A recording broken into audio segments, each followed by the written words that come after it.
Bonjour à tous, je m'appelle Simon Paradis. Je vais faire une micro-présentation résumée, si vous voulez, sur comment s'organiser pour faire des recherches scientifiques dans la formule SAE, puis dans la vie en général. On va commencer sur le forum, quoique le forum va peut-être être transformé bientôt pour être le wiki, là, mais peu importe. Je pense que déjà sur le wiki, PO a déjà mis mon post guide de la formule SAE. Donc, pas mal toute l'information se retrouve là-dedans. On va commencer avec ça. Grossièrement, je vais passer au travers un peu de ce que j'ai écrit là-dedans. C'est déjà assez bien résumé à ce niveau-là. Fait que c'est dans général et dans guide de la formule SAE.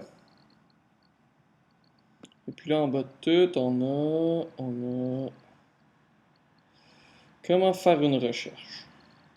Bon, là, grossièrement, les premières étapes, là, ça, je vous laisse ça, là, faire des recherches sur le forum, les anciens rapports de projet qui sont classés sur le serveur, dans les dossiers références de chacun des groupes, donc dans admin, référence, ci ou ça, des choses comme ça.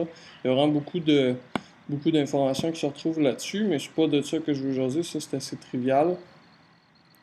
Moi, je veux jaser surtout de comment faire une recherche. Par exemple, vous voulez faire quelque chose d'un peu plus fancy, là, disons parler de thermique de moteur électrique, puis vous voulez voir ce qui se fait un peu dans le domaine. Ben là, on va aller chercher des articles scientifiques, des choses comme ça.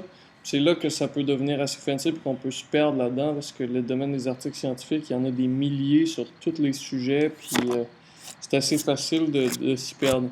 Moi, la première chose que je vous recommande, c'est d'installer Zotero. J'en parle ici, le logiciel Zotero. Zotero, grossièrement, c'est un gestionnaire de bibliographie. Je l'ai ici. Tout ce que ça fait, c'est garder toutes les bibliographies que vous avez utilisées, puis ça va vous permettre aussi de faire les références automatiquement dans Word, puis ça les rentre très facilement aussi. Donc, vous voyez un peu que tout est classé, toute mon information est à gauche. Je l'ai classé en dossier.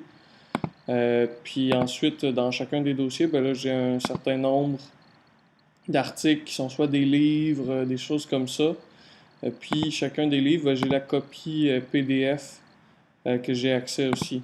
Tout ça est enregistré sur une bibliothèque, puis vous pouvez, par exemple, mettre cette bibliothèque-là, le fichier bibliothèque.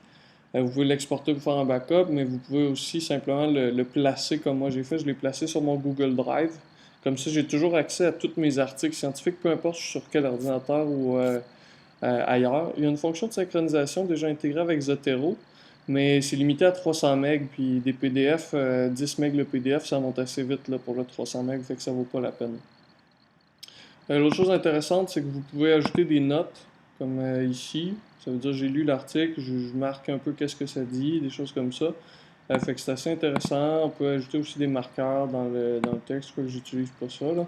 Puis ça fonctionne vraiment bien. Fait que je vous recommande fortement, là, c'est vraiment comme la première étape, c'est de vous installer quelque chose comme ça. Ça va vraiment grandement vous aider. Fait qu'après ça, la prochaine étape, je vais faire un petit exemple avec vous. Supposons qu'on parle d'optimisation. On va aller sur Internet, puis c'est là que c'est important d'avoir de savoir un peu où faire les recherches. J'ai mis quelques idées ici. Springer c'est très bon. Engineering Village, je sais plus si ça fonctionne.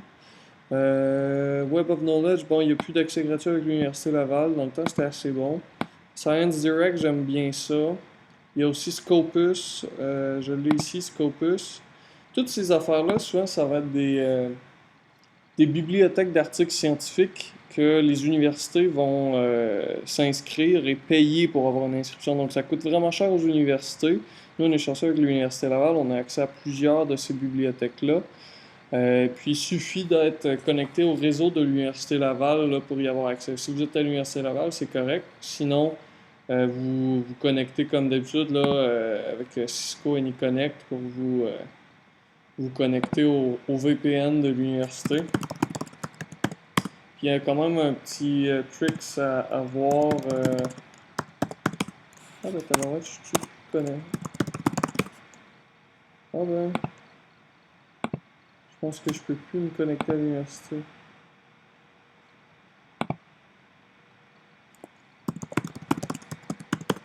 Bon.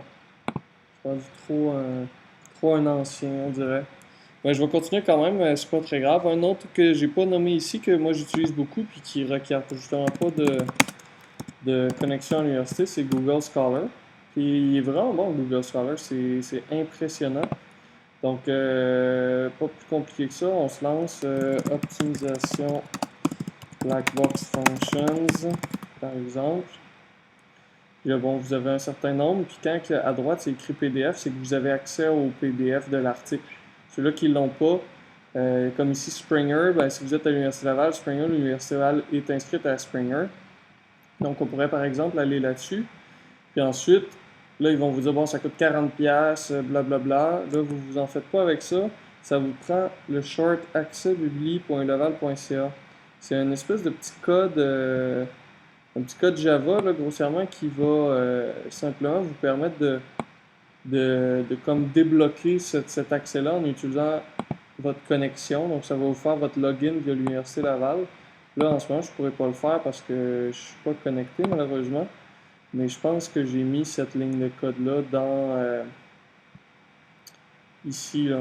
Donc, si vous êtes à la maison, ouais, je l'ai. Donc, la ligne de code est ici, sur le forum, avec le reste de l'information. On va essayer de voir si je suis pas connecté au réseau, si ça fonctionne.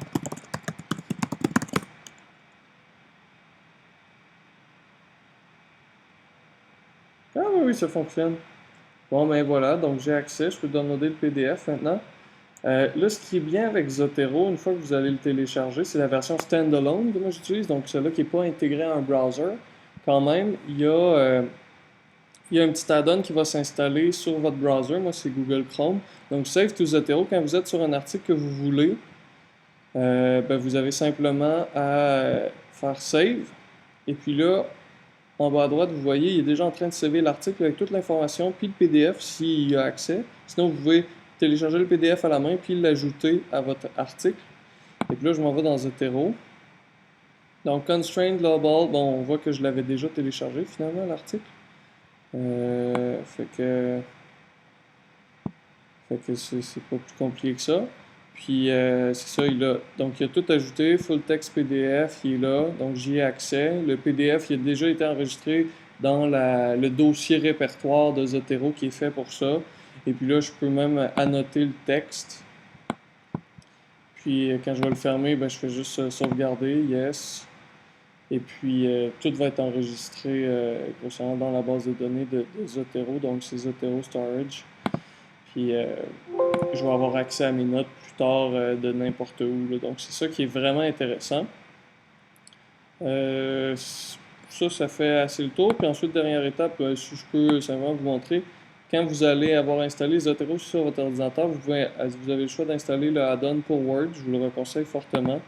Quand vous voulez faire une référence bibliographique, ben c'est tout simplement, vous allez dans l'onglet Zotero, Add citation. Puis là, vous écrivez le titre ou l'auteur. Par exemple, là, je vois Wise ici 2009. Donc, Wise, il me sort de ma bibliothèque, c'est ça. Je fais OK, Enter. Puis il va aller me faire la citation. Puis il va aussi me faire On peut insérer la bibliographie, donc il va faire toute la bibliographie automatiquement. Donc, si je m'en vais à la fin, juste pour vous la montrer rapidement, là. Puis vous avez aussi le choix des formats de bibliographie, là. Donc, si vous préférez que ce soit, je sais pas moi, le titre avant ou l'année après ou whatever, ou aussi quand vous faites une citation de référence, que vous voulez que ce soit des numéros au lieu de nom d'auteur avec la date, comme moi, ou d'autres choses, tout ça, et vous pouvez le customiser, donc changer les préférences. Fait que ça va vraiment vous permettre d'archiver de l'information sur des sujets très précis, puis d'aller pousser un peu plus loin là, dans certains domaines, là. Donc, moi, vous voyez, là, c'est pas mal tout par rapport à la maîtrise, l'aérodynamique. Donc, j'ai beaucoup d'articles qui sont reliés à ça, des livres.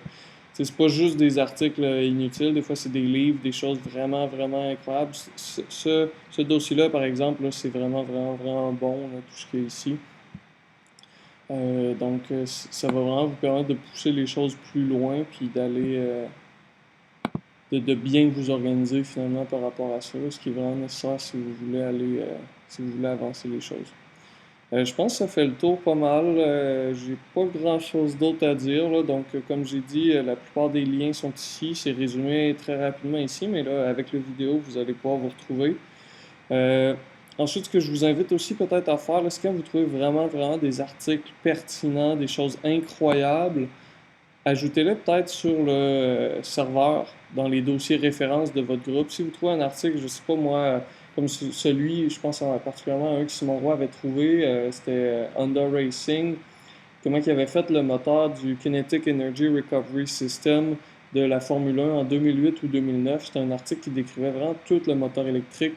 Je pense que c'était l'article qui nous a le plus influencé sur le design du moteur électrique en 2015, 2014-2015. Donc lui, je serais pas surpris que je l'aille mis ou que Simon Roy l'aille mis, ou en tout cas si on ne l'a pas mis, il faudrait le mettre là. Mais ça, je pense que c'est bien de se montrer un petit peu des références comme ça, là, sans, mettez-en pas 5 à chaque fois, il faudra garder ça simple, parce que si on est rendu à 20 articles dans chaque dossier, le monde ne se retrouvera jamais, là. Ou du moins ils vont rentrer là-dessus, ils vont faire fuck off, je le lirai pas, là. On est tous BS de nature. Mais en tout cas, bref, si vous trouvez des choses vraiment incroyables, ben essayez de laisser une trace pour que les plus jeunes puissent apprendre, puissent aller les retrouver, puis pas juste garder ça pour nous-mêmes. Là, je dis ça, j'ai pas encore laissé mon mémoire de maîtrise ni rien, là, mais ça s'en vient. Je vais faire un beau gros dossier là, avec tout ça dès que j'aurai récupéré mon accès au réseau de l'université. Bon, ben sur ça, je vous laisse. C'est pas plus compliqué que ça. N'hésitez pas si vous avez des questions ou quoi que ce soit.